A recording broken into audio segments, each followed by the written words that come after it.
You hear me now? God damn it. God damn it. Damn it, damn it, damn it, damn it. I was giving some background as to why I don't like drunks. God damn it. Thank you, Vibrant. Damn it. I was basically talking about how my mother was a social drinker, but she drank wine with her friends in the evenings, four to six times a week in the backyard. My mother was a happy drunk. My father was a cold-blooded beeraholic. And I think it got to be a problem where he wouldn't keep beer in the house, but he would drink non-alcoholic beer. My stepmother was another happy drunk who drank white wine. Of course, they like bubbles, and I used to like drinking with my folks. All of them as I got older, and even when I was a kid, my father would give us a sip of his beer. And as we became adults, he encouraged us if we want to drink. You know? Beer, mostly what he drank. But you know, I've drank everything over the years. And I say that now because I don't drink shit now. Nothing. Thank you. Thank you, Vibrant. Appreciate you. This time I really do. Thank you.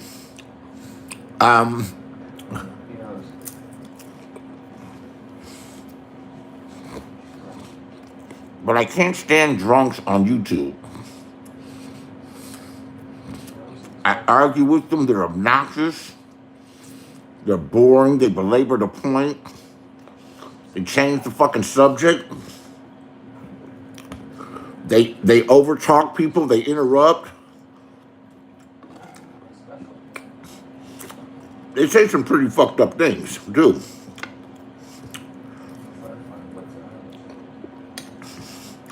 And I don't like when I have a panel, which I haven't had for quite some time, it's the drunks that I didn't want to interact with.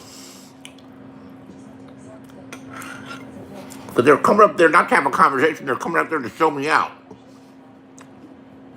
Whatever bullshit they were on. And the most problematic people on here are drunks. And they like to hit panels. Rex wants to link all the time, basically so he can talk about himself.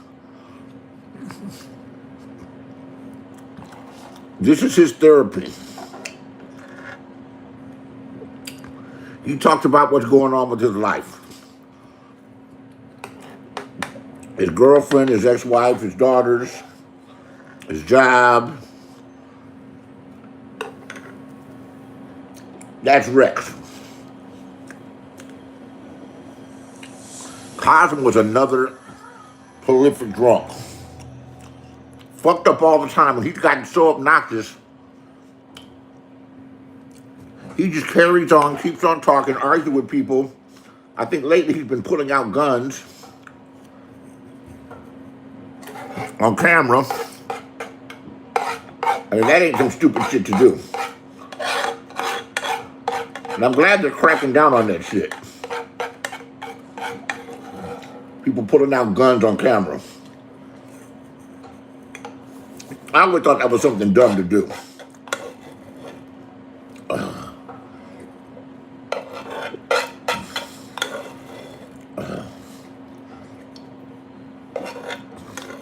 Ooh.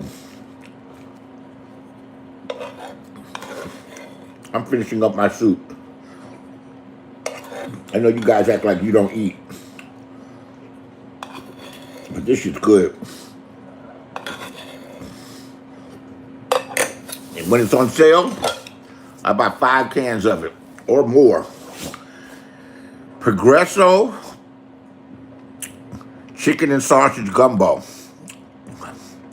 It don't need no seasoning.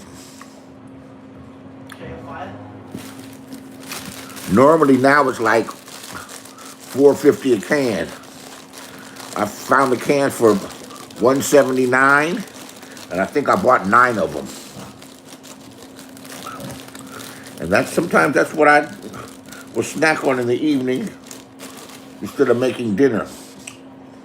But I plan on making dinner. I actually wanted to buy some sweet wine. It was on sale, Pink Moscato.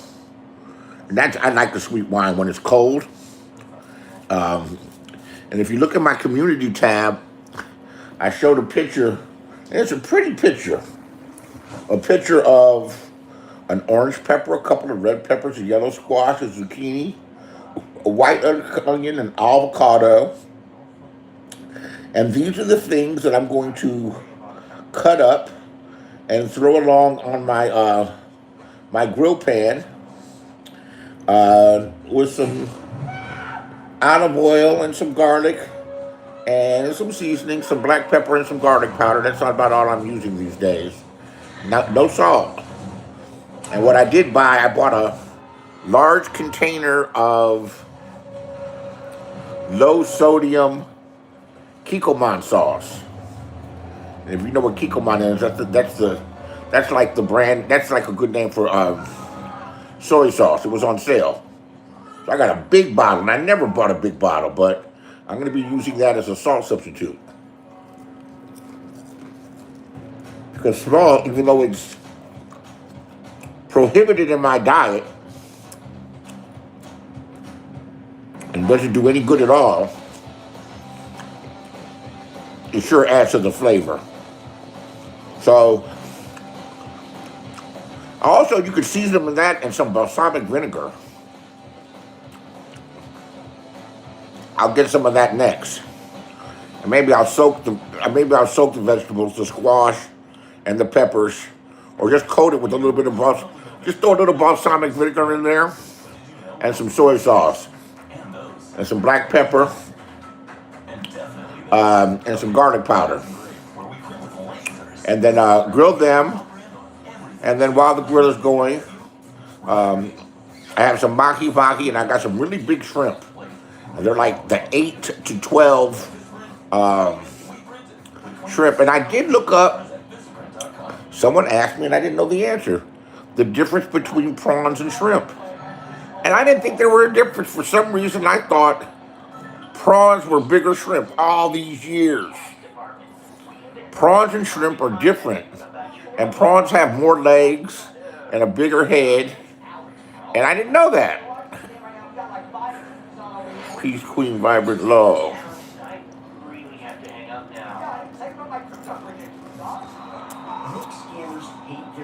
So there's a difference between prawns and shrimp. I should have looked it up again. But I think that the prawns have less legs and more of a torso. And they're just different. Maybe it's like the difference between a crocodile and an alligator.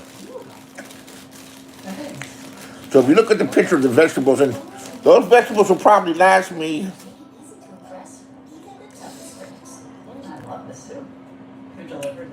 if it's just me eating, they'll probably last me the better part of a week. Which means I won't be using them all in one sitting. I'll cut them up and I'll use them and I'll put them back in that bowl. That's a salad bowl that I bought from Amazon. I need to get another one. You know, you buy things there and you don't have an idea of what it is until it gets there. Until it arrives. But, yeah, those peppers with the onions and the garlic, that shit's pretty tasty with the potatoes and the fish. I grilled mahi-mahi the other night. And mahi-mahi is dolphin fish. What do they call it? They call it mahi-mahi, dolphin fish. The fish they catch off of Mexico. And this is previously frozen because I've had it fresh, where it's a white fish. And it's delicious. And it's a little bit less expensive, maybe because there's so many of them. It's also known as a dolphin fish. And I'm noticing they don't have red snapper. Catholic school girls are the best, by far. By far. By far. They are by far the nastiest. By far. Shout out to Ann Ross, who went to Notre Dame. Shout out to Ellen Matoyer, who went to St. Mary's Academy. Shit, you don't think I know? You don't think I know?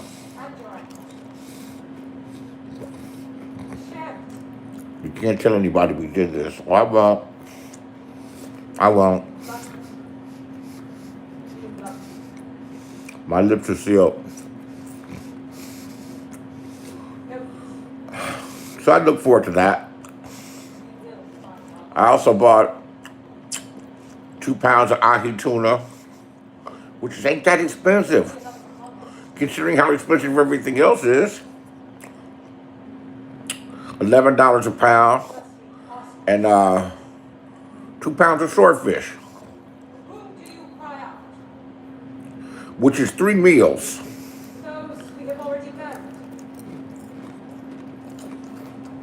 I saw they were having a cooking contest, but I don't want to show all the steps and everything that I'm doing. I just want to show a finished product.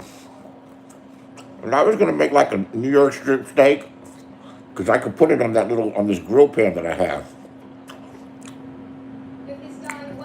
A New York strip steak, some mashed potatoes, some of them grilled vegetables on top of the potatoes and on the side of them, and some shrimp, and like a lobster tail. They had Australian lobster tails on sale, 4 to 5 ounces, which is, I guess, a decent size, for $10. They're normally $16.99 for $10.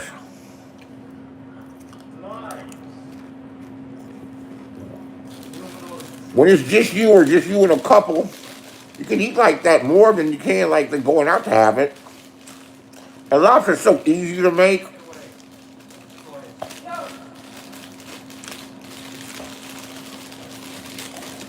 I used to eat it so much we got tired of it. Because we would go lobstering and crabbing. I used to do it a lot in LA. Go down to San Pedro and throw the things off the pier. Throw the lobster traps and the crab traps off the pier. And sit there and kick it.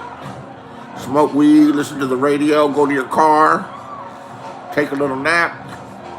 Tie some chicken onto the bottom of the lobster trap, of the crab trap, and pull that shit up. And you got lobsters, you got crabs. Man, shit. Put them on some ice and take them home. Get home around 10 o'clock. We buy them from the store too. Have a good week. I know how to hypnotize a lobster. Because they said throwing them in that hot ass water that it's such a shock to them, right? That they squirt some type of neurochemical, and it toughens the meat. It makes the meat tougher. So what you do, I've learned all this shit. And it used to really, really tickle, like if I had a woman over, as I have to hypnotize before we put him in, so that it's a more humane way of boiling him. And you just stick them on their head, and you put their claws out, and you start petting them until their tail starts to curl, and you just pet them and pet them and pet them, and after about 5 minutes, they're standing on their heads by themselves. Ooh, my mouth is watering. They're just buying the whole lobster, not the tail. They're standing on them heads by themselves. You get 2, 3 of them, you get that water going, and you boil it, then you just toss them in there. It's really a brutal scene to watch. It really is pretty brutal because they're dying a fucked up death, man. But and you don't boil them long. You boil them for anywhere between 8 and 12 minutes, a short period of time. You take them out, pull the tail off, pull the claws off. You know, and if you're so inclined, you know, you can really make a presentation out of it. I'm just happy. Just give me the tail and the claws and some potatoes and some vegetables, and I'm good. I don't eat it as much now, but when I do, I generally just get the tail. Because that's where the most meat is. In fact, there's a Chinese market not too far from where I am. Remember all the supermarkets used to have a lobster tank? Even in the hood. The supermarkets had a lobster tank and a crab tank. It's always a lobster tank. You can find them in Chinatown. Lobster really is delicious. And it doesn't take a lot of seasoning. It's naturally good. You can put it in some butter, but even without butter, it's good all by itself. So we will be having lobster tails, and we will be posting pictures. We will be posting pictures. I'm at Home Internet Awards with T-Mobile Home Internet guys. What's it like working with your best friend? You make me feel safe. Like T-Mobile. Don't go out to eat that much anymore. I have no problem with I like it, You guys have made a lot. but I can make most things that I like. There's an Asian seafood buffet that's kind of close to where I am now. And I'm sure it's pretty expensive because it's got king crab legs and prime rib. And when I have someone to take, we'll go. My goddaughter, she visited with her guy friend, and we were in San Francisco, and we got around and drank red wine and had shrimp cocktail and drank more red wine. And her guy friend's pretty impressive. She's 41, 42. I'm like, wow, time is going by. She's 42. You should put her picture up. She's really good looking. She's attractive. And she's a lawyer. And when I say that she's a lawyer, they have a certain decorum about themselves. They're kind of proper. She's definitely proper. But the dude is an investment banker, and he's 35, and he's knocking down some dough. He wouldn't let me pay for shit.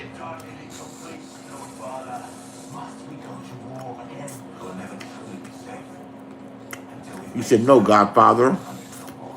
He kept calling me Godfather. I kind of like it, actually, to tell you the truth. And he's a likable kid. Very likable. And he's head over heels over her. And she's older than him. And she kind of discards him quite quickly. And I'm telling her, you know, this one right here, this one might be a keeper. She said, but he's younger and he's this and that and the other. I said, he's earning big bread and he's not afraid to spend none.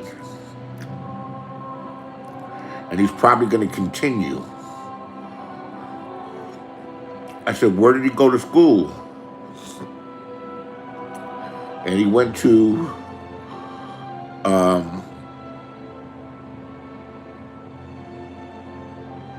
Wharton School in Pennsylvania.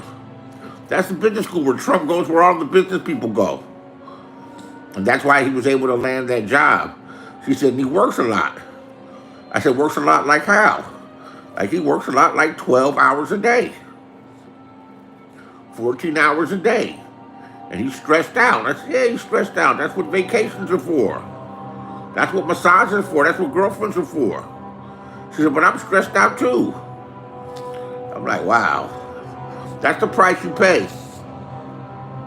That's the price you pay. The only problem is living that lifestyle 20, 30 years, you start to develop all kinds of stress and health problems and might drop dead of a heart attack. People don't think about that. They just think about the money. But you can make enough money as a young person and you save some, you can find some other things to do.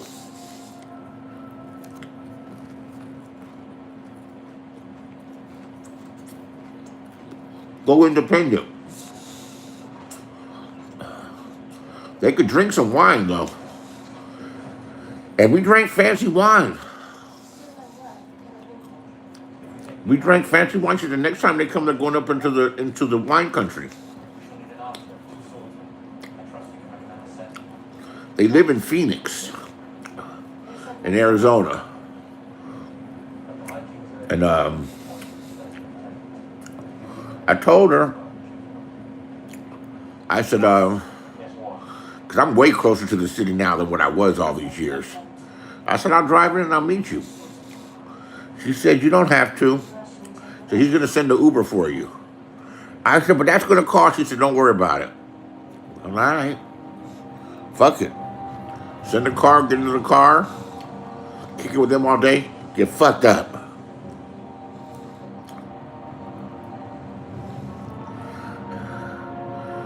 And she handles her wine well.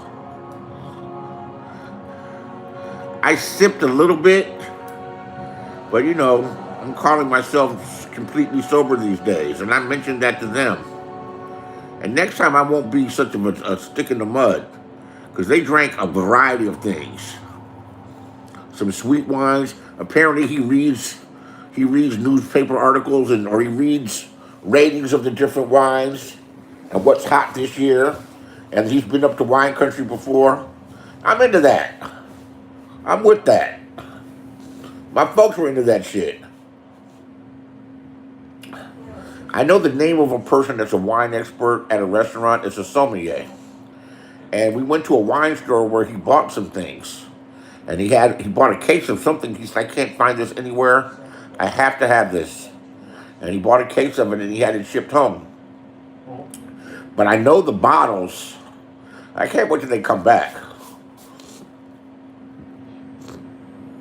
I can't wait till they come back. She said, he takes me out to dinner and he'll taste 2 or 3 different wines and order and have them all. See, you got me liking wine. I said, you could have worse vices. And apparently his folks are into wine. And it goes good with the meals. That's for sure. Excuse me. Goes good with the meals. But the drunks. And neither of them got sloppy drunk. And believe me, they were buzzed and laughing. But they didn't get sloppy drunk. Or they weren't belligerent. Or difficult. And when I spoke with her next day, I said, you guys all right? She said, yeah. She had a little hangover. I said, well, you guys drank about 4 bottles of wine. I didn't help much. She said, yeah. Said she drank a quart of water, a quart of bottled water, and got some fresh squeezed orange juice, and went to the spa at the hotel, and said she was fine. Excuse me. Excuse me.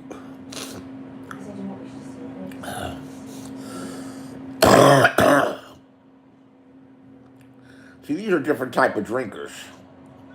She says when they have social events with this job, there's plenty of liquor, and they always drink wine or drink some champagne. And she said she said there's a couple of people that act nasty, that's expected, but never them. Said she's been going with them for about 1.5 years. She said, do you like him? I said, he's cool. I said, he's cool. I said, why are you asking if I like him? And she said, well, he wants to marry me. I don't know what to do. I'm like, well, you're 42 years old. I remember you were just a little baby. It happens by quick. I mean, if you want to have babies, you should think about that and having it soon. Hey, Messy, that's something to consider. I said, do you want babies? She said, yeah, I want children. But I want everything. I said, if you wait till everything is perfect, you'll never have them. You're at the age where you should consider having a children. This guy's financially responsible. And see the way he looks at you. He adores you. He said, you don't care that he's white? I'm like, don't live your life like that. Thinking about what people think, even if I thought some type of way. And I don't. And I don't. And I don't. Even if I thought some type of way, it wouldn't matter what I thought anyway. But I don't have any trips off that dude. I said, my father's white. My father wasn't making $350,000 a year, or whatever the boy makes.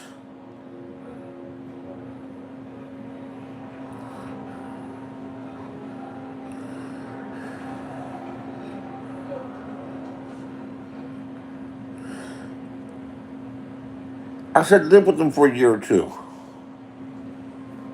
See if you can get along. And don't sign a prenup. If he wants you and he wants to marry you, and he wants to have children with you, he wants all of this stuff, then, protect your interests and your time. Just because I don't know if you noticed, but you are beautiful.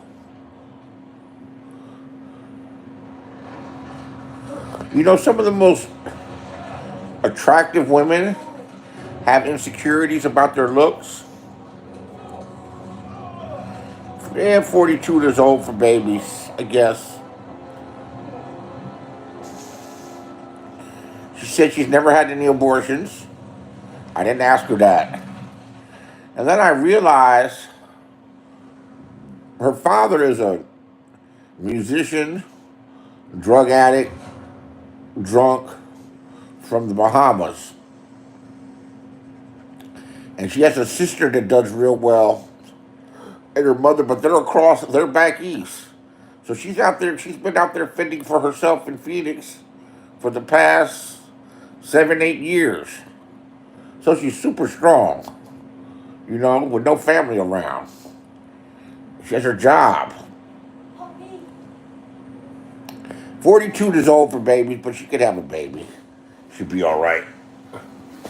And I would think she's a young-looking 42, but I guess no matter what you look like. Yeah, well, she wants to have him, she should have him now. And I was thinking, I was like, oh, she's asking me questions and bringing him around for my approval. I'm acting as her dad, which I've done many times. Which I've done over the years many times, and it's a treat and it's a pleasure. Because when she was born, it wasn't in the best of conditions.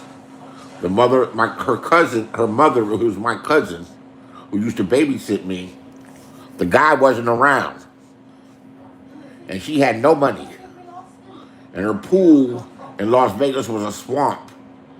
I paid $300 for that pool to get cleaned out. I said, if I'm going to be here hanging out for a while, I need this pool cleaned up.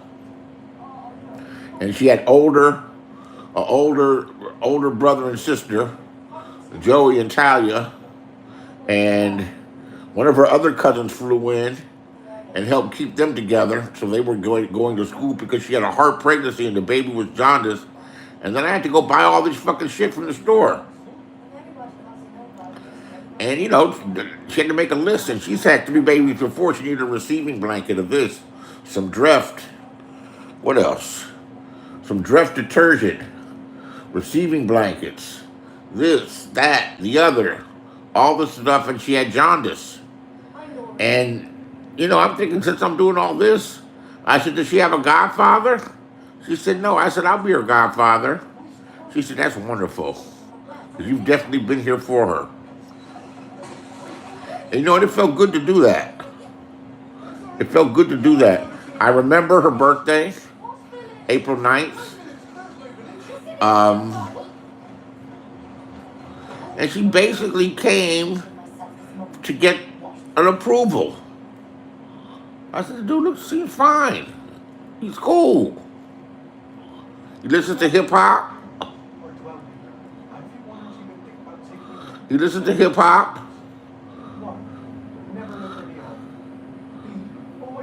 Knows a bit about hip hop. And he's a workaholic. And I'm thinking, just like my grandnieces, my goddaughter, whatever kids she would have with him, with her income and his income, they're going to be well-to-do kids. Isn't that what you want? People on here scream and holler about my shortcomings, not knowing the things that I faced the past 2 years. Getting COVID and being sick, and pneumonia, along with legal problems, and I've come out of all of it.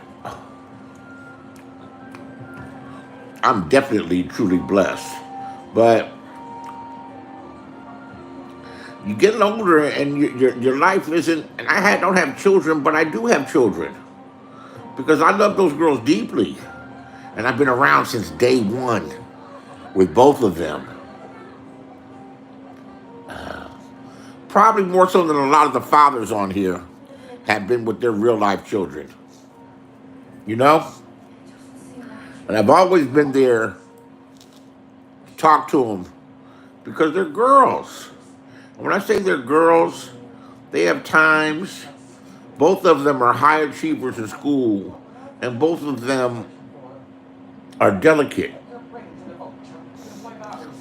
And the pressures of life are hard sometimes for them. Now they're both tough. But when they were going through law school and applying to law school, and my goddaughter has a biological father that she didn't hear from him until she became a lawyer. And he's calling her all the time. I didn't give an opinion. I said, that's your dad, you should respect him. His shortcomings aren't a reflection of you and his concern for you, but he doesn't have his own shit together.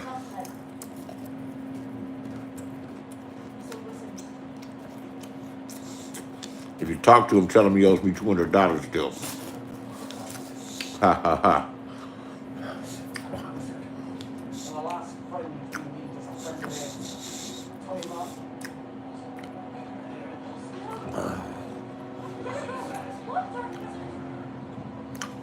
I used to have them when they were little girls.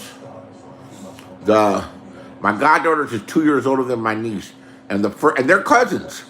But the first time they met, I took them to City Walk in Universal City. And City Walk it's just a fancy mall with restaurants and everything. And we ate and went to the movies and they met Raven Simone. Raven Simone was a little bit older. She said, oh my God, they're so adorable. They're so cute. I got their face painted. Their face painted and everything. I just wanted them to be friends. And when we got back to my house, one of them had to go to the bathroom. So I was looking for the other one. I said, where's so-and-so? They were in the bathroom together. One of them was sitting on the toilet. I said, excuse me, I didn't know that you guys were on the toilet. But one of them was on the toilet and the other was sitting there talking to him. I said, yeah, I guess they're very comfortable with each other. I guess they got very comfortable with each other.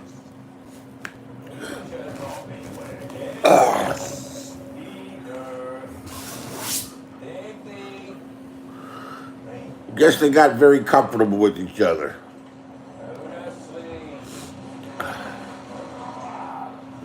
And I'm just happy to have.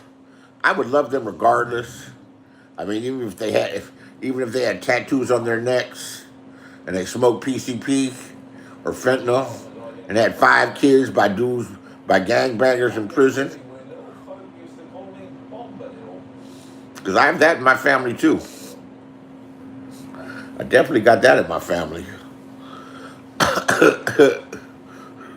prettiest, prettiest, angelic looking, white looking black girls with straight thugs, with kids by straight gangsters, real gangsters. Yeah, go figure. Hello, Brittany, to you. Just talking about my niece and my goddaughter, and I was talking about drunks. Of them, neither one. They both smoke herb. I didn't smoke with them until they were at least 23. But they used to smoke around me. One would smoke around me when she was 15 or 16. I couldn't stop her. I'm like, oh, that's what's up? She said, yeah. I was like, well, I can't say I didn't do it. Can't say I didn't do it.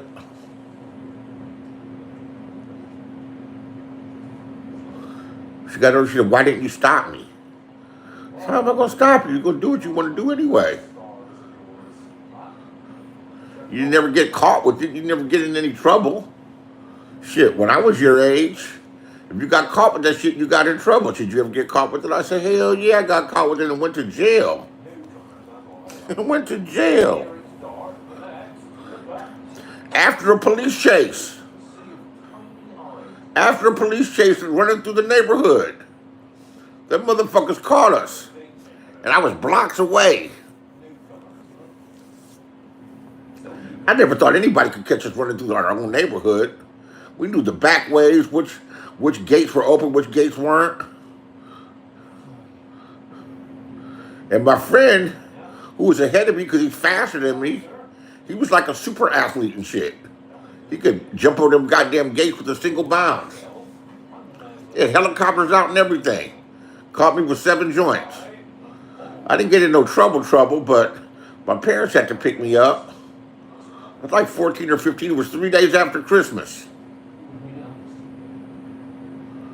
And they gave me back my leather coat that I got for Christmas. And it had 2 more joints stashed in it, and they never found them. So, not too long after that, my friend who I got caught with, who, we used to smoke weed together. We used to smoke weed, man. We used to smoke weed and listen to music. And of course get the munchies later. But we used to smoke weed and listen to Parliament Funkadelic. All the Parliament and all the Funkadelic records. And we would really get into the range of the instruments,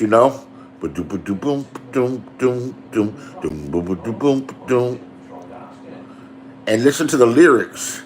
And we would play the song, and each time we would listen to something different. Like listen to what he's saying. Because they had background singers. They had everything going on, man. George Clinton put on a whole production with them motherfuckers. There'd be 10, 15 different things going. Backgrounds in the back, lead vocals, background vocals, hi-hats, bass, drums. And another album we used to listen to? We used to listen to Average White Band, Soul Searching. Real music, right. We listened to the Average White Band, Soul Searching, still one of my favorite albums. Still one of my favorite albums. And we listened to that shit. My friend had a new Kenny. He had a new Wi-Fi system. This is in the 70s, 76. We also used to listen to the Isley Brothers, Fight the Power. And this music sounded so good over his system, kind of like when CDs first came out. But these were albums. We were listening to vinyl. And we get high, smoke that weed, and we get high, and we would pick the music apart. And we would read the linear notes. That's so-and-so on the bass. That's so-and-so on the that. That's the Brides of Frankenstein. And we were both young and we worked. And when those artists came to town, we'd go see them. I think when we saw Average White Band for the first time, I was 17 and he was 19. That Average White Band album is so dope. Them fucking white boys from Scandinavia, real weed back then too. Yeah, we smoked genetically modified weed like a motherfucker now that I have your dick in the dirt. I guess it was real. Yeah, it was real. We got the best that we could get. Colombians. Get us high as fuck. But I remember listening to the music and really getting into it. I mean, really getting into it. In fact, the Parliament Funkadelic movement was so fucking deep, it turned one of our friends completely the fuck out. It turned him out. Other than that, we were like clean-cut kids. I mean, we were like city kids. We wore the city fashions and shit. You know, we thought we were cool, because we were cool. But my friend Vic went way off. He would have like a big-ass pair of glasses on and a big purple bow tie and a big-ass hat. And he just started dressing like a clown. He was also smoking PCP, too. And I didn't fuck with that shit. Because I tried that shit one time, it seemed like the whole world was flashing lights on me. I was like, I can't handle this. This is too much. But he kept smoking it. And my mother knew him since he was a little boy. We played on the same football team, and he was good. But she'd say, is Victor okay? I said, I don't know. Yeah, go ask him. She said, Victor, you all right? And he'd be sitting in my brother's room with like a ukulele. No bullshit. My brother had a ukulele. And he'd be playing the instrument, listening to the music. He was always into the music. You got in trouble for sneaking to see the Jackson 5? I've heard people that have snuck to see the Jackson 5 and used their parents' credit card. I've heard about that. I wish I could call them right now. I've heard about that. Well, Jackson 5 had that type of movement.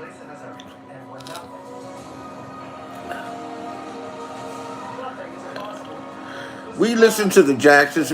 Back then, it was the Jacksons that were out. Sunshine, moonlight, good times, the boogie. But the albums that we got into were getting high. I still feel them. The Parliament in particular. Because you end up knowing all the words to the songs, and I know all the words to a couple of them songs, to a couple of them albums.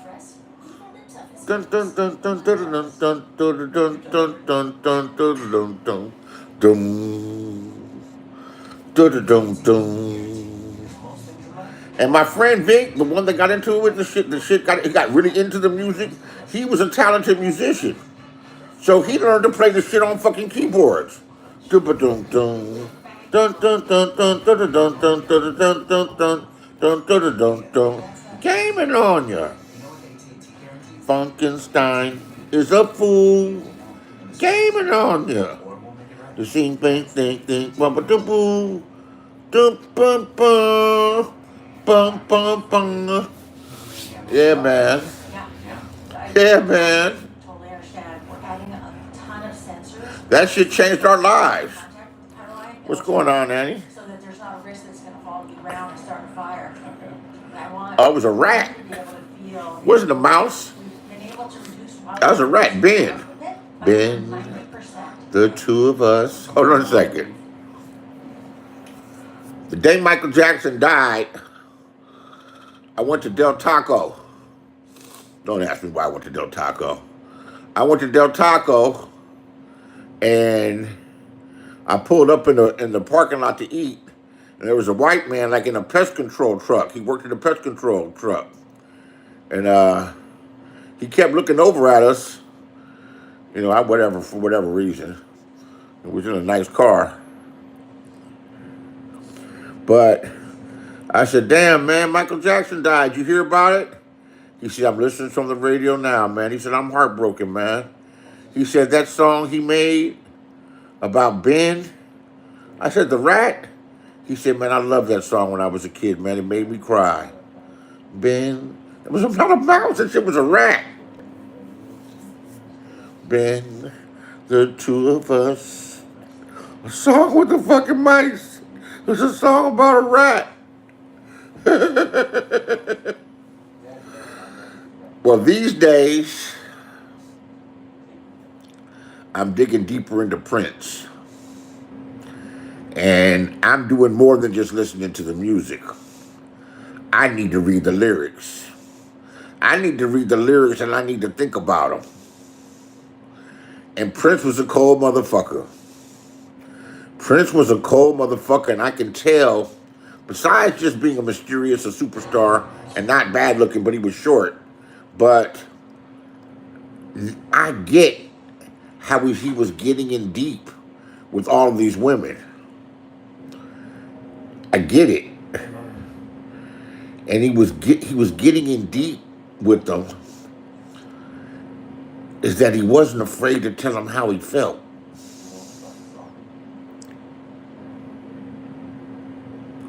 Yeah, rat. Ben and I used to cry over it too. You're really from Gary, Indiana? That's where they're from. I'm going back to Indiana. They live right around the corner, and your dad works the father in the steel mill. Okay, well, you connected to them. You connected to them. You should say, yeah, rat. That's right, a rat. What's up, Annie? Annie's a rider. She's a rider. You know when Soul Train used to wear your... Oh, man. You know, we were Soul Train fans. We were Soul Train fans. Could have been on Soul Train. The boy from our neighborhood, a few of them from our neighborhood in Sky School danced on Soul Train. Louis, the tall one, the one that used to do all the weird shit. Yeah, Louis was our boy. Louis would help us figure out the dance move. He said, no, man, you got to do it like this. We go over his house. He'd come around. He said, no, you do it like this. And then if you can hit the shit right, he said, you ready, man. You ready. Go to the clubs on Saturday night where all the Soul Train dancers were. You felt like you were at a happening spot. You know why? Because you was at a happening fucking spot.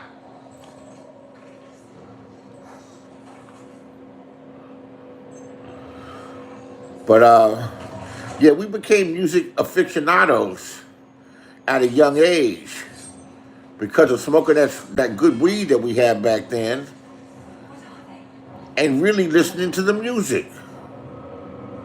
And my father was into Wi-Fi. My stepfather he had a Wi-Fi system. He had JBL speakers and a Yamaha receiver with the speakers all over the house. A Yamaha and Techniques turntables and a fucking Sony reel-to-reel. And one thing about my stepfather, that's expensive ass shit. And my stepfather, he knew that we would fuck with the shit. And he would tell us don't fuck with it, right? But instead of telling us don't fuck with it, he knew we were gonna play music. He taught us how to fuck with it. Listen to me. He took the time to tell us how to fuck with it. You don't turn it off like this, you turn it off like this. You do it like this. You do it gently. Showed me how to do the reel-to-reel and how to record with it, how to put the albums on, how to be gentle with it. But you don't have to press it hard, you press it soft. And I bet some of those receivers, I bet that shit still works. You had a big-ass Yamaha receiver with wood around it. That shit would bump all them big-ass speakers. And we used to be able to examine the music on them speakers, too, because the speakers separated the sound. You have the high, the low, and the mid-range. And it separated the sound. And George Clinton in Parliament made music. He was like Dr. Dre. He made music that incorporated from the high highs to the low lows to all that shit in the middle. What he used to do that we used to get a kick out of the most, though, besides the music, was the background vocals. The background vocals had a whole other thing going. Who else? Who else had background vocals like that? The Ohio Players. Oh man, how we love the Ohio Players. The Ohio Players were so motherfucking funky, man. The Ohio Players, the Ohio Players were so cold-blooded. Go listen to the Ohio Players. Go listen to Skin Tight. Boom, boom, boom, boom, boom, boom, boom, boom, boom, boom, boom, boom, boom, boom, boom, boom, boom, boom, boom, boom. Ba ba ba ba ba ba ba ba ba ba ba ba ba ba na. You're a bad, bad missus in your skin tight britches, running folks in the ditches. I say you're about to break the stitches. Yeah. Skin tight. I can sing that shit. Where's Magic? Where's my boy Magnum at? I'm gonna get up here one night and get on the laptop, nigga, and download some instrumentals. Then we're gonna make some music. Skin tight.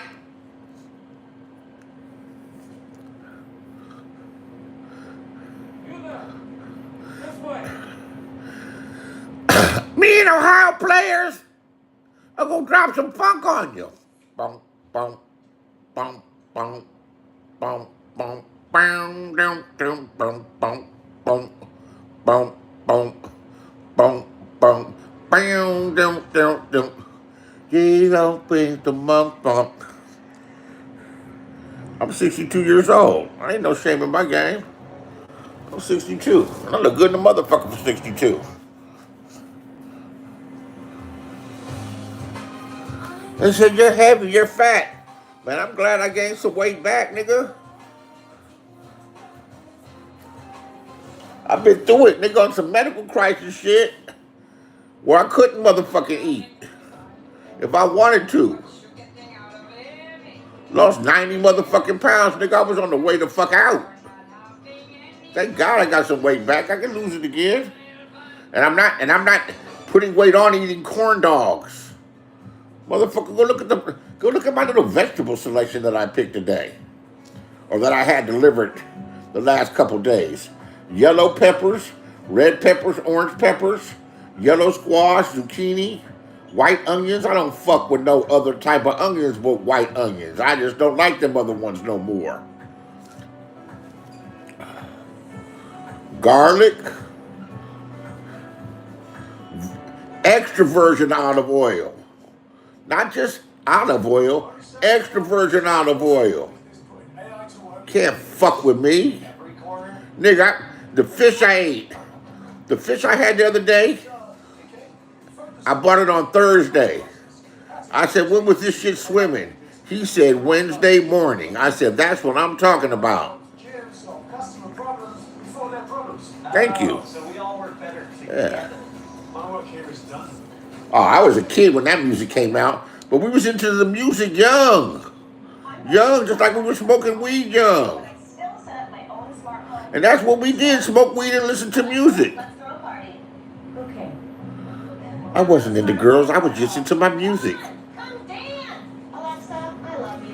And my main friend, Vic, that nigga knew how to fucking listen to some fucking music and he played the fucking keyboards. Well, good for you. Extra virgin olive oil.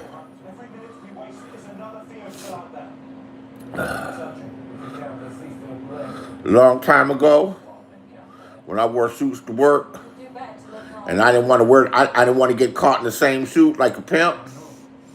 Pimp used to have a thing like, oh man, you're gonna see me in the same suit. So keep, pimp, money's still rolling, pimp keep buying suits. But you can't really live like that in real life. But I tried, and I'd go downtown and buy suits. So I asked the dude, when I started to step it up a little bit, instead of them cheaper suits that still look nice, I said, I need some boss type suits, I said, what's virgin wool? The white boy told me, ugly sheep. ugly sheep. For real? Yeah, for real. That's why they virgins. I'm like, okay, motherfucker. No, no, not this Vic. Not this Vic. Not this Vic. Me and Vic ain't friends no more. Vic been my friend since 1976, 1975. Me and Vic done some shit together. Vic is the one that introduced me to the boys in the hood. Vic plays some good music here on YouTube, especially when I be on my way to work early in the morning or late nights. He be jamming. I don't listen to that shit. If you like it, that's cool. I'm gonna start playing music again. He does his little mixes. I guess he's good. He's like a long-term rival. We stomach each other.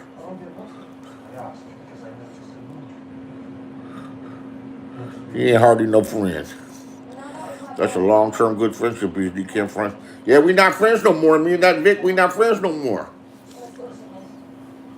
And he pissed me off so much this time around, but I still got some memories. He still was my road dog. He was tall and dark and thin. And me, you know, I'm light-skinned and with an ambiguous look racially. We look like we didn't even know each other. And we used to do street scams together back in the day. Back in the day when I was young, I'm not a kid anymore. Some days I sit and wish I was a kid again. Back in the day when I was young, I'm not a kid anymore. Some days I sit and I remember way back when. And that was my partner with that shit. That was my partner with that shit. We had that shit rehearsed down. Man. His father had a liquor store. He said, man, I'm working at the liquor store getting $4.50 an hour. I'm like, nigga, $4.50 an hour? What the fuck am I gonna do with that, nigga? Let me show you what I'm up to. I ride the La Brea bus and then take the Wilshire bus to Santa Monica and then take the Santa Monica bus all the way the fuck up back Olympic and Pico. And by the time I get finished, I got $250, nigga. You go work for your daddy if you want to. And have a hell of a day. What's up, nigga? I was just asking about you. That's true. But everything in life got an expiration date. I've had a few 30-year-old friendships fizzle down. Nah, man, I was talking about we need to make some music, man. Some funk. I'll come on here and get my laptop. I don't even know that it's broken. I need you to help add some lyrics to it, man. Because that one song that we did the first time around, that shit's a hit, nigga. She liked it. Nigga, we gonna make one called Okra, nigga. Or I'm gonna make one about you. Coke.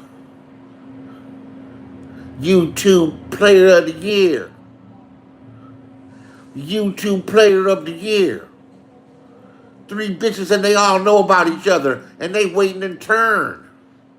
They wait in turn for some action, for his satisfaction. YouTube Player of the Year, Magnum. Bow down to Magnum, a real professional international money-making player. Can a nigga operate, bitch? Can a real YouTube player, coldest player of all. He get caught, he said, bitch, you ain't going nowhere. The one that would catch him. Magnum, you with somebody else? Yeah, I'm somebody else. And you still my bitch. You still mine. What you acting like that for?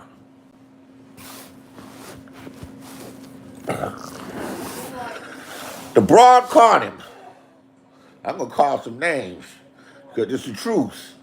You know it's the truth. Ain't nobody listening. There's only 4 people here, nigga. I can have an audience of hundreds because I can entertain. The man is one of my #1 supporters. That nigga had Okra in his motherfucking room because that's his #1 bitch. And he ain't met Smoothie Lady yet, but Smoothie Lady said, that's my man. I haven't paid that much attention to it.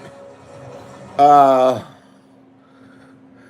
that Ukrainian motherfucker got a lot of goddamn nerve bucking up to the president of the United States, no matter how I feel about him, after we done gave him 800 fucking billion goddamn dollars. He needs to shut the fuck up and do what the fuck he's told and give up the minerals, that asshole, and anything else the United States of America wants. Now, I know there's more to it than that, you know, but... Oh, that's Magnum right there. That's what I think. Just looking at it from the outside in. That's our money that he gave this motherfucker. This dude got a fucking attitude about anything? Shut the fuck up. Them Russians would have been hung you by now. But now you see what it's about all along. I think Trump is just letting it come to the open. I do not like Trump, but he operates differently. This shit's been about mineral rights all along. I don't really care for Trump. And I hope they was going to lock him up. But he operates different than a politician. They would never told us before that this whole shit's about mineral rights.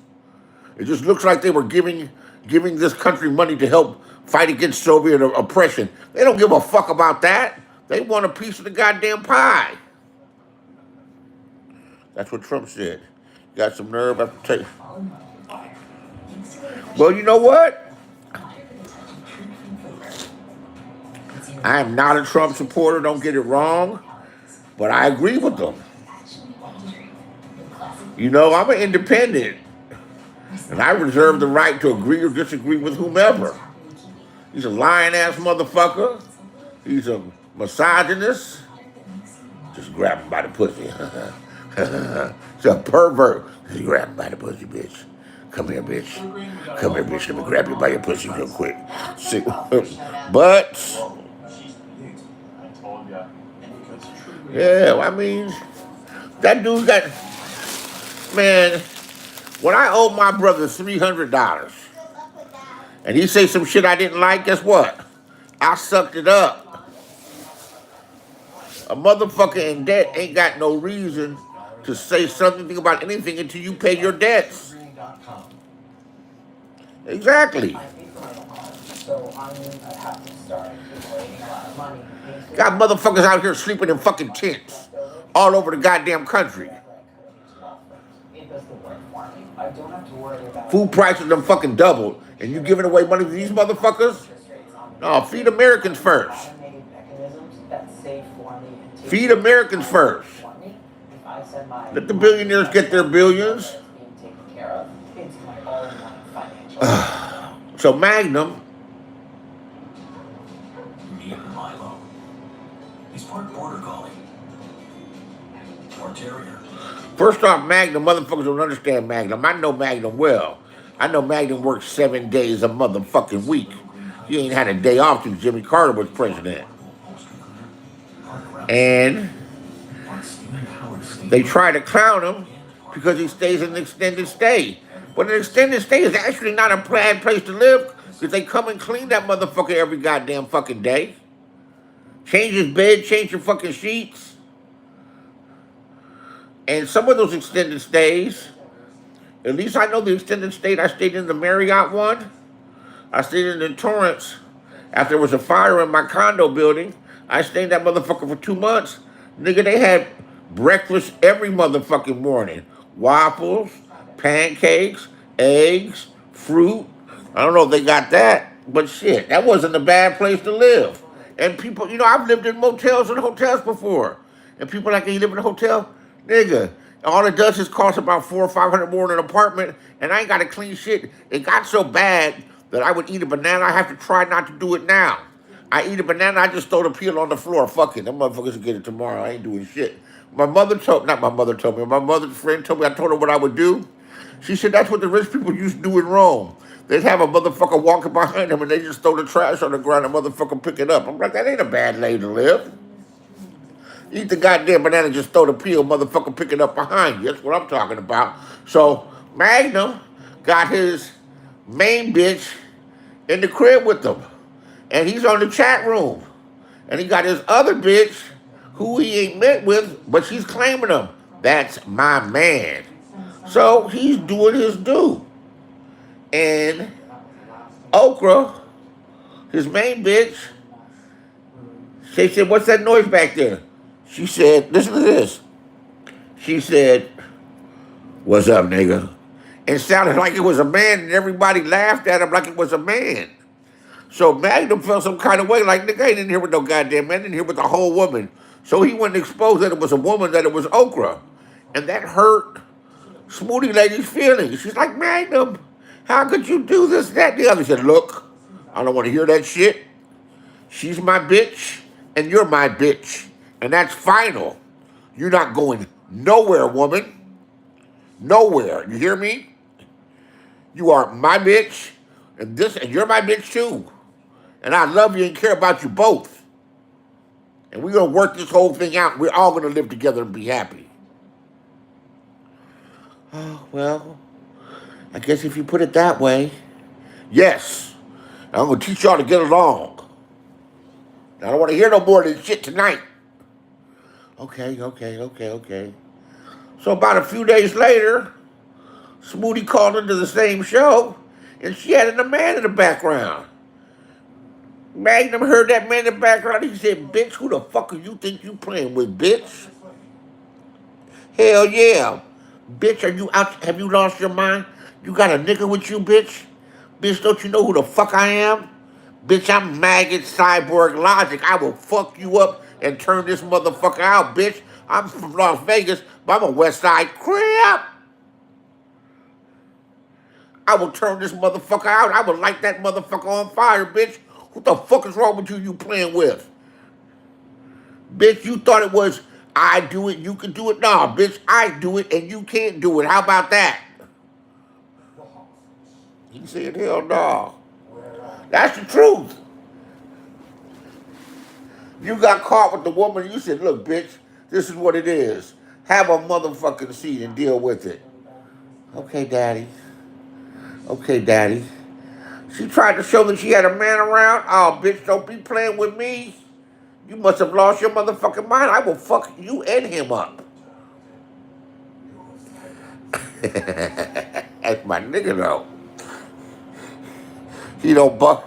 He didn't punk out. That's what he says. Don't get it. He said it. Yeah. When you're staying for weeks and more, you travel. At least you travel for your job. Yeah. That president said he didn't want to cease fire after all those people in Ukraine got unalive. It's crazy. Not want to stop the war. I think they're actually winning. You're actually winning. A nigga said, wow. Only 5 people heard it. That's the way I see it. That's what I remember. Right? You don't remember it, Magnum? You don't remember it like that? I'm telling you the truth, nigga. That's what you did. The same shit you did, and you said, just chill out. Because I said so. Bitch, I'm 6'6", and there's enough for me to go around. Ah. And then you barked.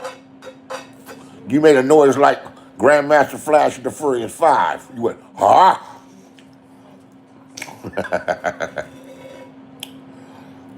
I like Grandmaster Flash in the Furious 5 too. I had a cousin come to LA. He said, man, what y'all listening to? Well, I wasn't really listening to hip hop. He said, man, check this shit out right here, man. I said, who's this? He said, this is Grandmaster Flash and the Furious 5, son. I popped that shit in there. I was like, oh, yeah. Now, it was like 1982 because they had jacked that Genius of Love beat that was hot than a motherfucker. You know, I'm in heaven with my girlfriend, my lucky girlfriend. I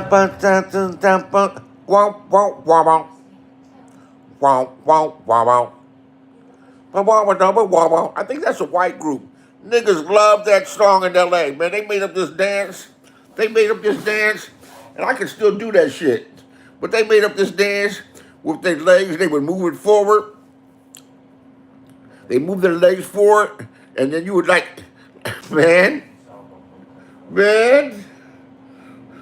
The Genius of Love. Man, Grandmaster Flash took that beat and put some motherfucking drums to it, and that shit goes so motherfucking hard, man. I wish I had remote controls on my TV. I would play it in the background for you. I swear I would. They go 1, 2, 3, 4. It's nasty. They said the shit's nasty, and it was nasty. Smoking up and son. What you gonna do when you get out of jail? I'm gonna have some fun. What do you consider fun? Fun, natural fun. Bum, bum, bum, bum. By that time, we're trained to listen to music. So it was 6 or 7 years before we was listening to the average white band Soul Searching, the Ohio Players, Love Roller Coaster was the name of the album. Sweet, sweet sticky thing, hey. Parliament Funkadelic, and we heard everything they had to deliver. By that time, we really knew how to listen to music, whereas our ears separated the motherfucking sound naturally.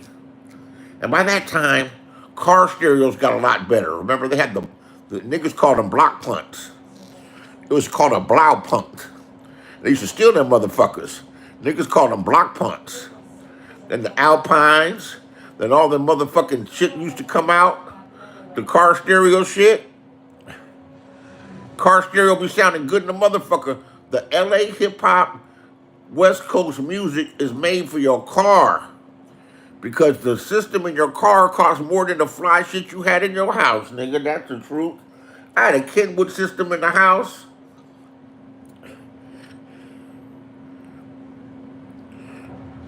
Did I create the Liquor Shaker 2.0? No, but they fighting for me. They diss me, but they really love me though.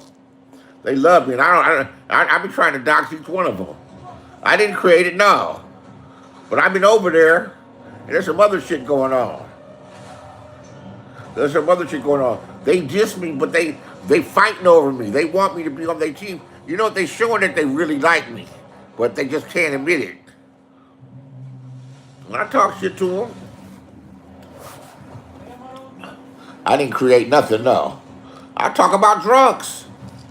I talking shit about drunks. But where was I? Oh, those car stereos would separate the sound. You had whoop. It's all about the separation of the sound with that music that's multi-layered. You hear the bass in the back, you hear the mid-range, and in the front you hear them speakers. You can hear them tweeters, right? And we had already trained ourselves on how to listen to the music. Because we listen to the song, rewind it, and play it again because the shit would be so dope. Like, play that shit again, nigga. Yeah, that part. That part. Make a new start. And put Beasley in your heart. That part. Bitch. Make a new start and put Beasley in your heart. Bitch. Bitch. Man, there's some people that make shorts. Alpine deck, Alpine amp, Fosgate. Okay. I had them red amps. Orion. Motherfucker stole my shit, boy. Man, that shit.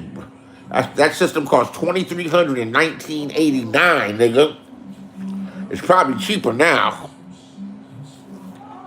I had a Alpine CD, Alpine pull-out CD player, 12-inch kicker speakers, Alpine equalizer.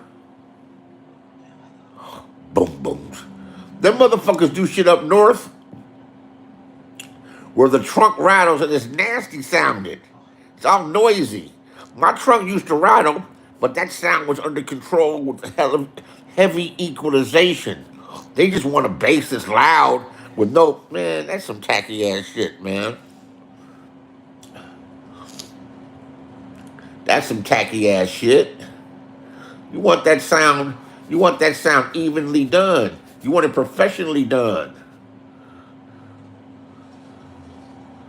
They just want bass. No, you need the bass with the mixture of all that shit.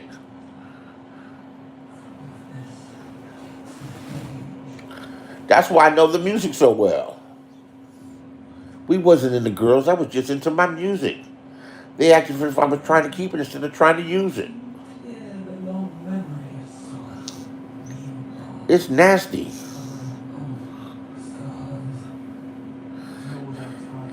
What they don't, what they try not to remember is that all of them used to come through my show 4 years ago, and people have told me, but I didn't realize what I was doing was different because I would talk about myself, and that nigga, little slurp slurp, he be hating and say I'm making up stories and shit.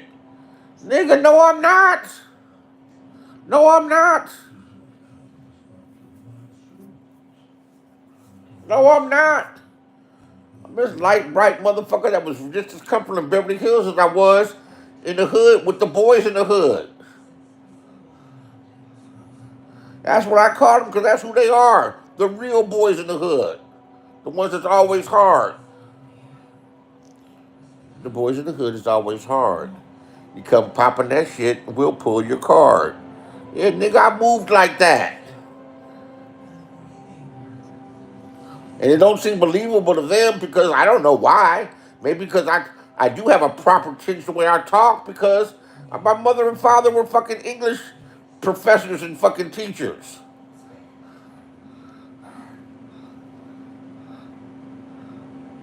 And I went all the way to the goddamn third year in college. I could finish that shit up if I chose.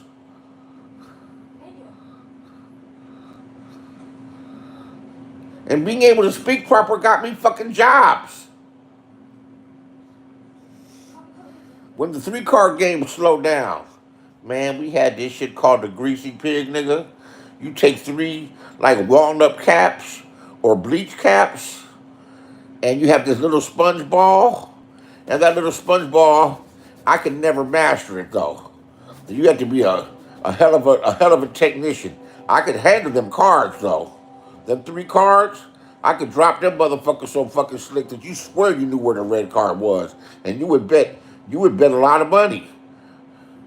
I had a Spanish lady pull out $900 out of her fucking titties. I said, "You sure?" I said, "You sure?" She said, "Yeah." I said, 900 to get you 1,800, and I put the 1,800 right here. I said, "Are you sure? You sure?" She turned that shit over. She said, "Ah, ah." I grabbed the motherfucking money. She said, "No, no, no, no." She said, "I try again." I said, "You try again? You ain't had enough, bitch? Come on. Here we go. Well, here we go. Here we go." I do it again, and then I let my friend win. I let my friend win 100, right? I said, "The name of the game is Gypsy Twist. The red card you win and the black you miss. Here we go." Okay. Sometimes we would do it. I would turn my head. I'd be talking to the crowd, and my friend who was in it with me, he would take the red card, show it to everybody, and bend it on the corner and show all the people around. And I act like I wasn't seeing. So I knew that the red card was bent. So I pick them up. I get to talking, and with my pinky, I'm talking and maintaining the crowd with conversation and everything, talking to the crowd, looking for head to toe. I bend the red card back and I bend the black card in the same spot with my motherfucking index finger, nigga, while I'm fucking talking and looking around. While I'm looking around. So he just won $100. The woman just lost 800. So I bend the motherfucker. I bend the shit. I've been the fucking black card. So I went around this, that, and put it on there again. She say, I got it, I know. Now I know. I'm like, "Are you sure you know?" That's when you isolate the shit.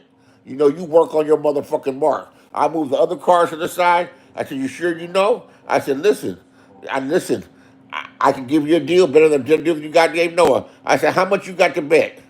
She say, "I have 1,200 more. I have 1,200 more."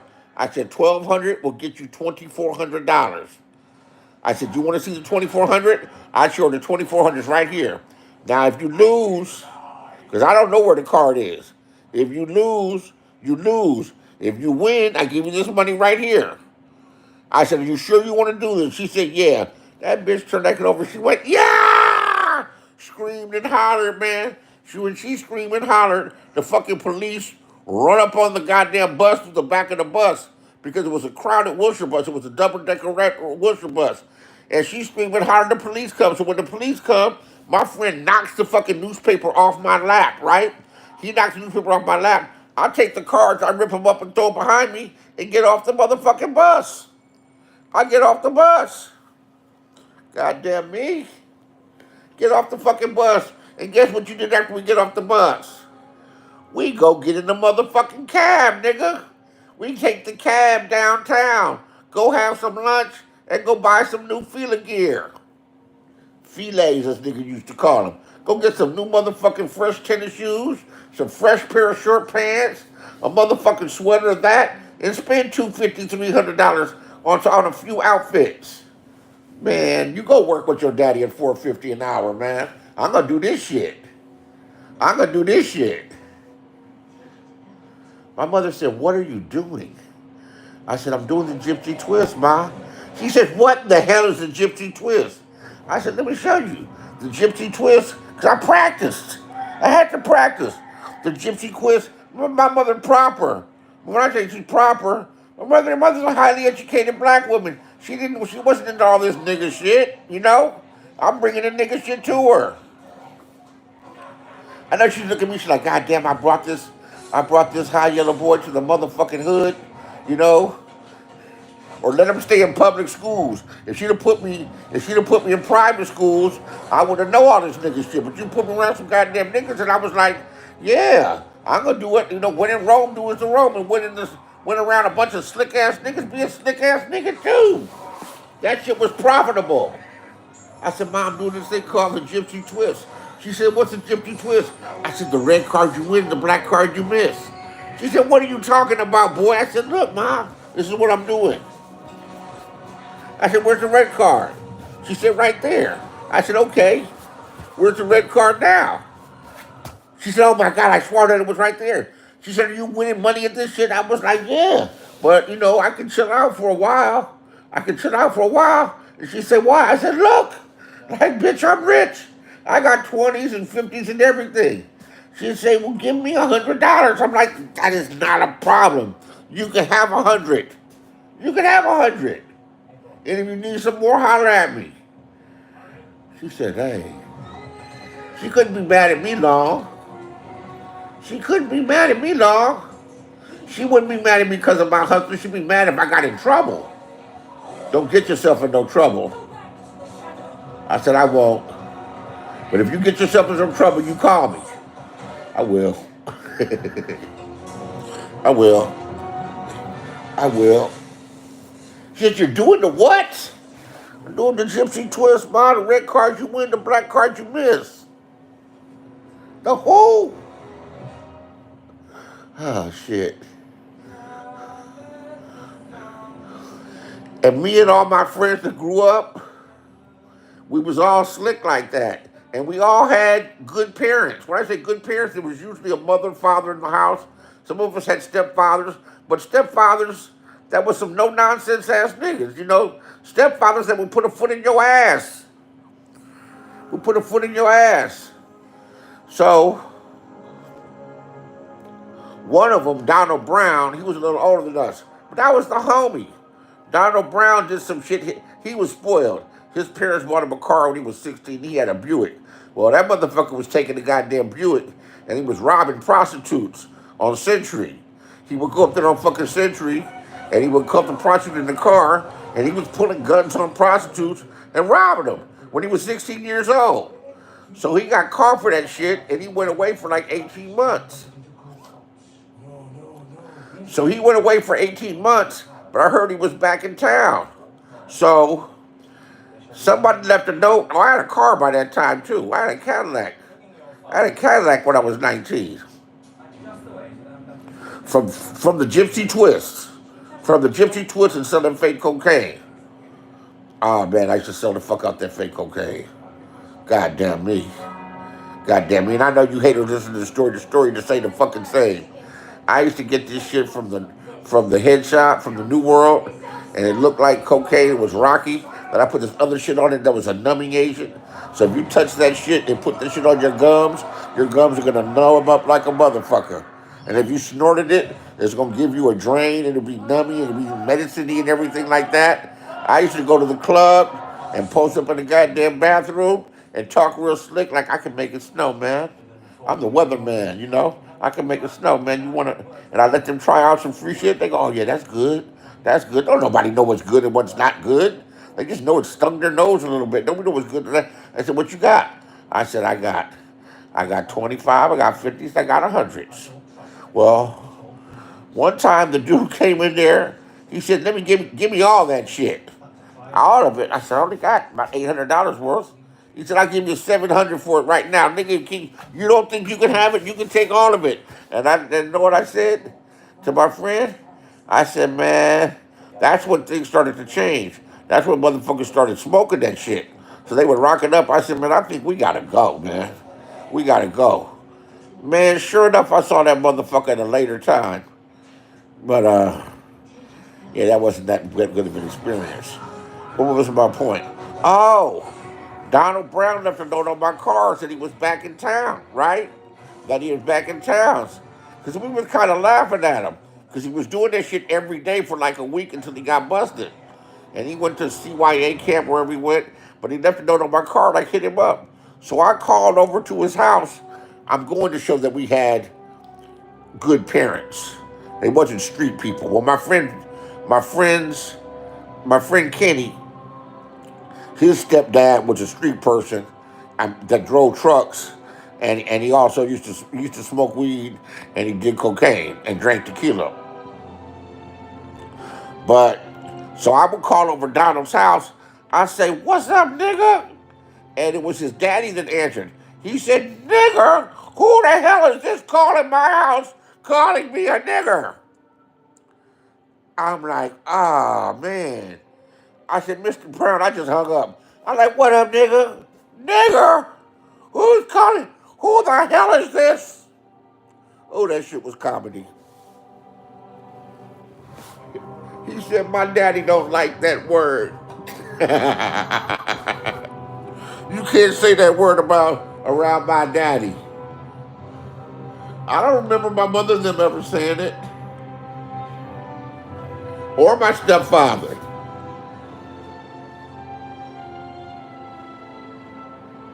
My grandmother used to say it.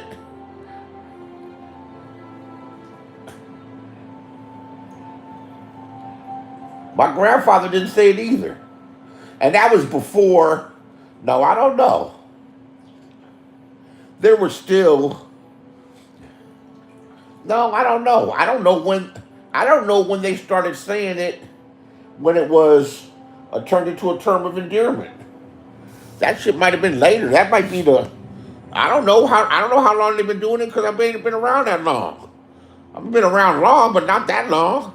I don't know in the 50s they say, what's up, nigga? What's wrong with you, nigga? I guess I don't know. That's too bad they know old people to ask that shit. There's an old dude on here he's 75 years old. His name is William McClullers, but he's just too goddamn game goofy. He likes music and he's cool in that respect, but he's a goofball other than that. He's a whole goofball. That was the one that had a girlfriend, a woman, in fucking, wherever that bitch was. That bitch was somewhere in Suriname or Guyana or somewhere. That bitch was in the jungle somewhere, and he was sending that bitch $250 a week out of his Social Security. Because that was his woman. He needed to take care of her. Man, if you lost your motherfucking mind, you stupid motherfucker.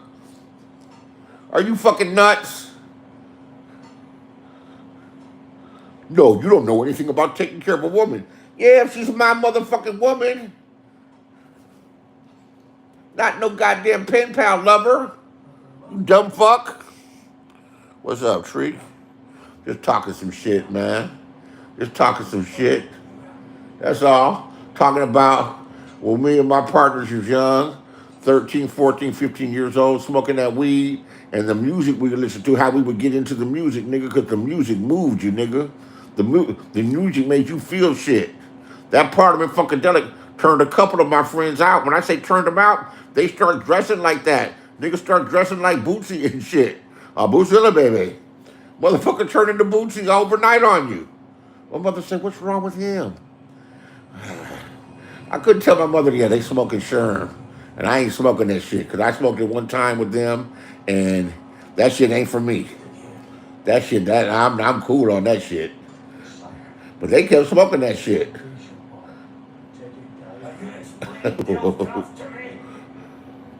Oh, they kept smoking that shit. Motherfucker turned into Bootsy. Nigga. They used to have these glasses. They used to have... We used to go up to LA High from Inglewood and play Tonk. You know, the 5 cards? We played Tonk with them niggas from LA High. Now, they were from the hood, but they went to LA High. But my partner, he was into his Bootsy thing. So, you know, he used to talk to it. A baba digga boogie. I'm going to want to see your boogie. If you want to see your boogie, wind me up. Wind me up. Hollywood players play. That's how he talked. That's how we talk. That nigga became Bootsy and shit. Wind me up. I'm a boogie woogie baby. If you want to see me boogie, all you got to do is wind me up. Bam, bam, stop. That shit used to bang so hard though. But I'm not changing my whole personality in the way I dress for it, nigga. So we went to the goddamn trick store. And the trick store, if you wore these glasses, you could look at the back of the card and it would tell you what the card was, right? It'll tell you what the card was. So we used to go up there to LA High and to Fairfax, and nigga, we would whoop them motherfuckers' ass playing Tonk. And when I say whoop their ass, when I say we want to play for 10 a hand, 20 a hand, we can play for whatever, nigga, whatever you got. You know, you'd have a bankroll. You might have 100 and 250s and 320s and a bunch of ones, nigga. I got a $350 bankroll. Look like I got thousands, but I ain't got thousands. And talk that shit. And I would be funny because they'd be like, they couldn't figure me the fuck out. They couldn't figure me the fuck out. Look at this motherfucker. Who the fuck is this motherfucker talking like this? All this shit. And I've been having my boys with me. And my boys didn't even look like we were friends. They were friends. One of them looked like Bootsy and the other one, Little Jimmy. Little Jimmy was a light-skinned motherfucker, but he looked like he could be a fucking Mexican. We looked like we belonged together. And one of them's job was, if it goes bad and we get busted working this fucking slick card, because if you put the glasses on, you can look at the back of the card and say, oh, that's the 6 of clubs. Nigga, how can you lose when you can look at a motherfucker's hand with the glasses and you can say, oh, he got 48 in his hand. I'm dropping. Because the Tonk you can drop anytime you want. And if you drop and caught him, you get double trump. Every now and then you let them win. But man, them motherfucking Bootsy glasses cost us $15.99. We made thousands with that shit. We used to play Tonk with them niggas up in Fairfax, and they had money. They would play for $10 a wop. They get, damn, nigga, you won 15 games in a row. Nigga, it's hot like that, nigga. That little rhyme used to go with Tonk. Ah, man. Nigga can't tell me nothing about turning a goddamn buck on the fucking street. This is all BC, before crack. Nigga, crack fucked the game up, nigga. Crack fucked the game up. A 9-year-old kid can sell some crack, nigga. You had to have some skills to pull off the shit we pulled off. Oh, man. And what I tell him? Like, nigga, I'm light, bright, look like I'm white. Black, white, spotted, dotted. I take your bitch if she got it, nigga. I could beat any land. I could beat any man. But I could beat any man from any land, any game he can name, well, let me get it right. I could beat any man from any land, any game that he can name, for any amount that he can count, nigga. Get off my dick and tell your bitch to come here. Get off my dick and tell your bitch to come here. Whoo! And Fairfax had some beautiful bitches. Fairfax had some top-notch ass bitches, grown up, dressed like fucking women, bodies. Fairfax had the best bitches in the 70s and the motherfucking 80s. Them bitches was beyond bad. Beyond bad. LA High had bitches too. There were bitches in Inglewood too, but they were Inglewood bitches. We knew them. So between the the gypsy twist and them Bootsy glasses, it would get fucked up sometimes. Cause sometimes you'd have the glasses and you'd be winning, and your boy be saying, "Hey man, let me wear them glasses, man. Let me try the glasses." I was like, "Hold on, man, I got the glasses right now. I'm working. I need them to see, man. No, man, let me see the glasses, man. You don't have the glasses." And he snatch them off your head, and we put them on, and then you like it even. You know, you lost your superpowers, nigga. That nigga like took off your Thanos rings, nigga. I ain't got no more magic. These niggas gonna get their money back. I'd have to quit or some shit. Say I don't fucking feel well or whatever. Yeah, nigga snatched the glasses off my head. No, they not getting this money back. This money's mine.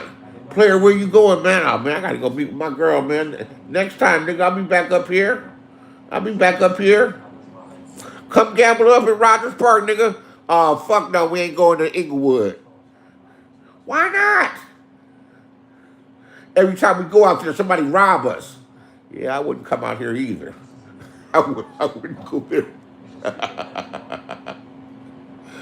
Uh, Brittany, where you go? I'm about to tell you a grown-up story, Brittany. The names have been changed to protect the guilty, but this is a true story. I'm not really a nice guy.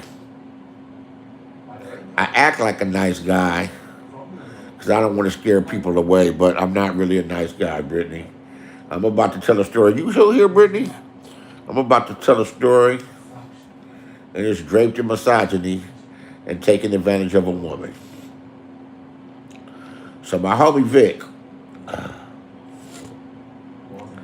he had a Chrysler 98, like a 67.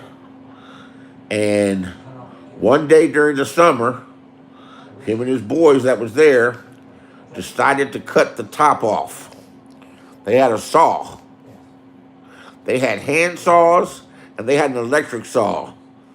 And they drew lines and measured it, cut off the top pieces where it was connected to the windshield, and then cut it off and made it a convertible. Put some tarp with some snaps and covered that area. Put some Bondo and some spray paint and painted it black. And before you know it, nigga, we rolling a convertible 98, a car that never even existed. That shit took like 3 or 4 hours. So we was rolling that motherfucker one night, and we pull up in front of the 24 Karat. For those of you that know, the 24 Karat and 24 Paradise were two of the bangingest clubs in LA that lasted 10 years. A long time. So this is like 86, 87. So we pull up outside where the dude from Earl's Grill is doing his hot dogs and grab a hot dog, and we out there looking at all the bitches.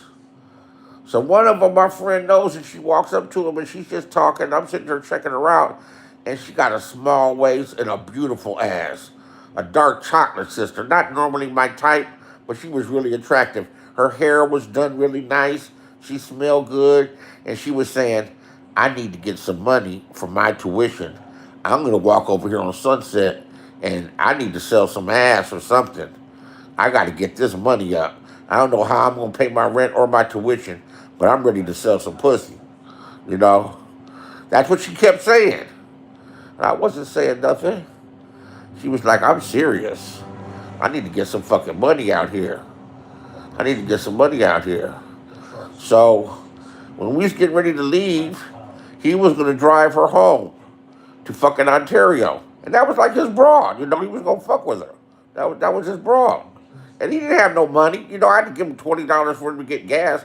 I said, "Nigga, before you go out to Ontario." Now, Ontario, if you don't know, Brittany, That's 60 miles away. I said, before you go out to Ontario, let's dip by my crib. So I had this little honeycomb hideout on 3rd Avenue in Pico. Actually, it was my mother's friend had a house, and she cordoned off part of the house, and it had a 2-bedroom apartment on the side with a little tiny kitchen, a nice bathroom, a regular master bedroom, and then a little room, and then this cute little living room, right? And where the house had a slant at, whatever. So we get by there, and one thing about my boy Vic, he knew just to shut up and let me do the talking. That didn't even have to be given, right? He would just sit there, and he knows I'm gonna talk us into some shit. So we get there at the crib, and I said, so what was that you talking out at the club and everything? That you tried to get some fucking money and everything, and that you tried to. I said, listen, I heard what you were saying. I got 500 right now, and you do me and my boy. Oh no, I ain't doing that for 500. No, and fuck both y'all. I was like, yeah, 500. She said, make it 1,000 and I'll do it. I said, 1,000? She said, yeah. She said, you ain't got 1,000. I said, all right, bitch, hold on. So I go back to the room, I go in my stash, I put 1,000, and I come back in there, and I give it to her, knowing that there's no way in the world this bitch is leaving with $1,000 out of my apartment just knowing that it ain't going down like she thinks it's going down. Do I know how we gonna get the money back? No, but I ain't even worried about it. I ain't even worried about it. It's like giving $1,000 to a 2-year-old kid. When you want the 1,000 back, you get the 1,000 back. I'm not even worried, bitch. You fucking around with two motherfucking desperados. I'm not gonna call us gangsters, nigga, but we was hardly no play by the rules ass niggas. So I give her the 1,000. She come right out of her dress, man. That shit fell off of her. And my friend started saying, God damn it, he done talked to her. Damn it, he done popped, he did. Wow. Her body was beautiful, man.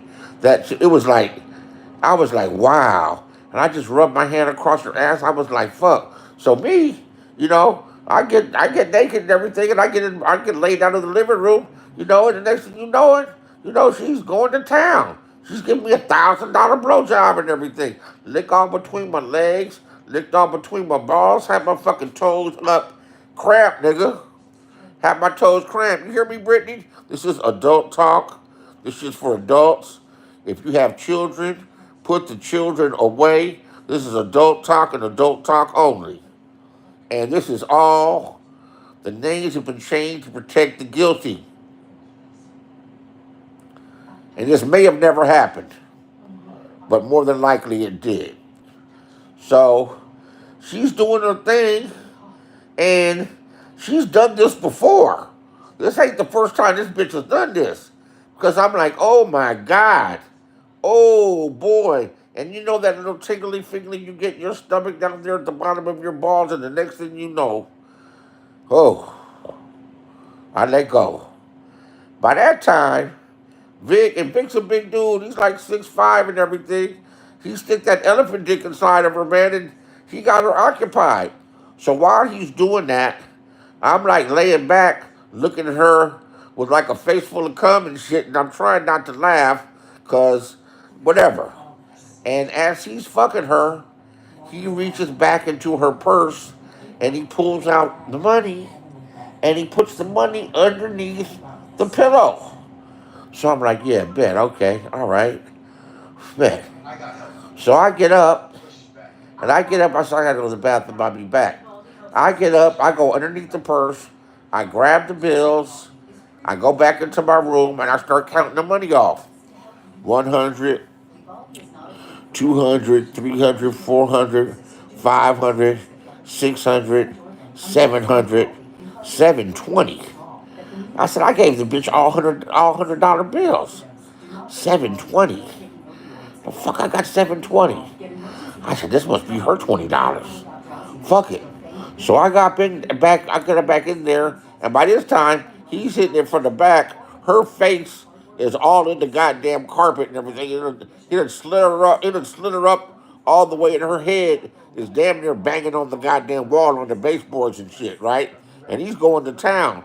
I reach in there and get the money and grab the rest of it, and I go back. And I go back and I go 800, 900, 1,000. I said $20. I guess it's her $20. I'm like, damn, man, you took her $20, and I have to think, dick ain't free, bitch. Dick is not free. The fuck you thought you was coming out here to LA and you don't get some free dick like that? No, bitch, that was the illusion, bitch. That was the illusion. I said $20 for two of us, bitch, you got a good deal. You got a good deal. So I go to sleep, and I go to sleep. I got my little gun underneath the pillow just in case. You never know. A bitch might wake up and start wilding and shit, talking crazy and everything. You never know what would happen. But I get up, and they curled up together, sleeping in the room, sleeping in the spare bedroom. I said, man, I got to get my ass to work, man. You know, be ready in a half hour. Be ready in a half hour.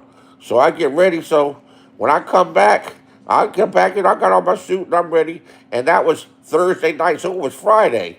So it was gonna be a casual day at work anyway. And plus, I can't wait to get to work and tell them the motherfucking story, nigga. Nigga, let me tell you what I did last night, nigga. In the motherfucking convertible, because they knew about the fake convertible, because he had picked me up in the fake convertible. They're like, so she's digging through her purse, like emptying out her wallet, emptying out this. I said, what happened?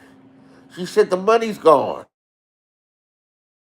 Oh, that's fucked up. You lost your money like that. I mean, let me tell you, the head was bomb. I'm sure the pussy was good. You know, I'd like to help you, but I can't give you another $1,000. You know, you got to be more careful, and you can't come up here losing your money. You want to look on the floor anywhere around? She went look on the floor in the fucking living room. I said, you want me to move the couch? I said, look under the things. She looked for it. The bitch was looking for the money. Bitch, the money wasn't there. I play along with it, and she sat down and was getting ready, and she was putting her shoes on. You know what that bitch said, Tree, and this is not no lie. She said, every time I come to LA, you niggas always pull some shit on me. Every time I come to LA, something happens where I get fucked and get where I get fucked and get fucked again. So, you know, I got dropped off at work, and I pop into work. You know, I'm a little tiny bit tired. I get some orange juice, and you know, I got homies at work that are older. I said, nigga, gather around. I got a story to tell. Boy, I told them that shit. They were in tears laughing. They were in tears laughing. Because it's a true story. It's a true story. Those were the good old days. Those were the good old days. Yeah. I've told that story a number of times, but that's a fact. That's a fact. That's a fact. Motherfuckers hating on me, man. Y'all don't even know type of motherfucker that I am. You don't even have a fucking clue. So I fuck around on this goddamn internet for fucking fun. Like I haven't been there and done that. Top of the food chain, motherfucker. Los Angeles, nigga, Inglewood to be exact. I adapted to all hustles.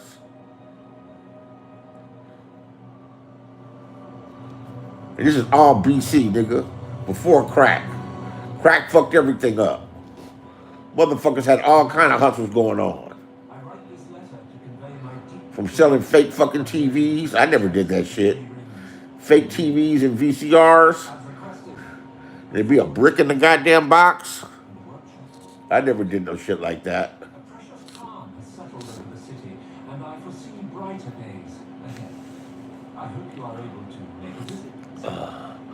I have.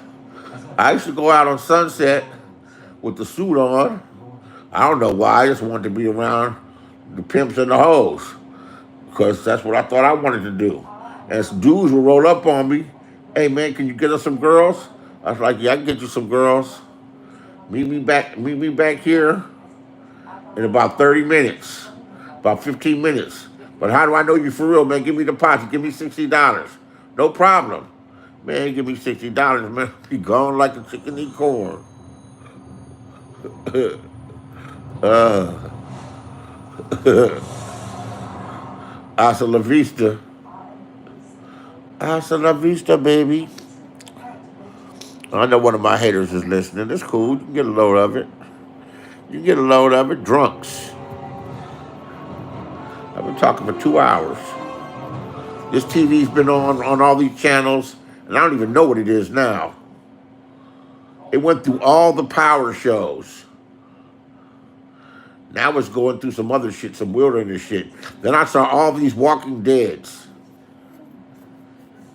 and the fucking zombies. I'm not sure what's going on now. I want to see the movie, the one Best Picture, Aurora. I do want to see that. And that's on Prime. At least that's what Vibrant Law said. Yeah, but I don't like drunks, and I don't like drunks on YouTube. And I've been around some lately, man, and they're not enjoyable, man. They're just some really belligerent fucks. They'll argue with you, though. They don't ever stop. Man, it's one thing about arguing. If you can argue, like, and let the other person talk. So now I've just been running from them when they come in. They go, that's right, be scared. Yeah, I'm just not say my argument for somebody worthwhile.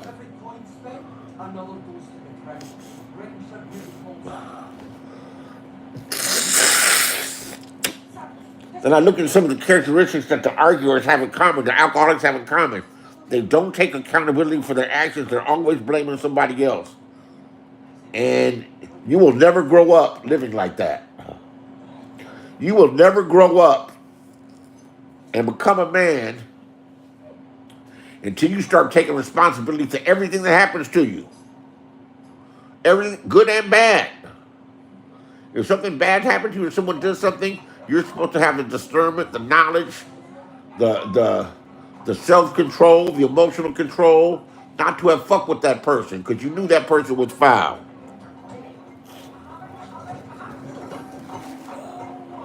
But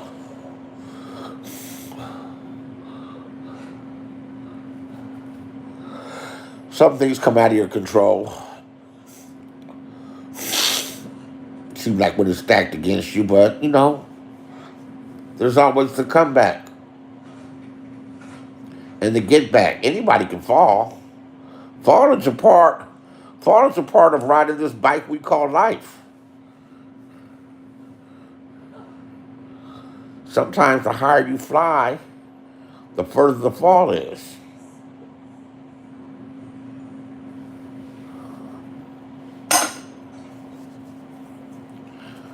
That's a whole nother story.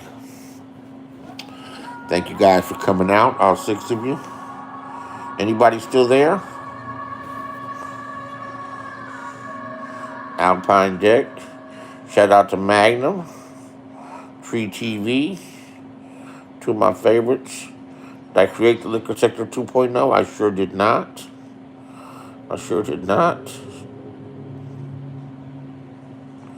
Tell it like it is. He said, hell no. Hell no. I'm gonna listen to some music. I'll catch y'all a little later. I'm gonna listen to some Ohio players.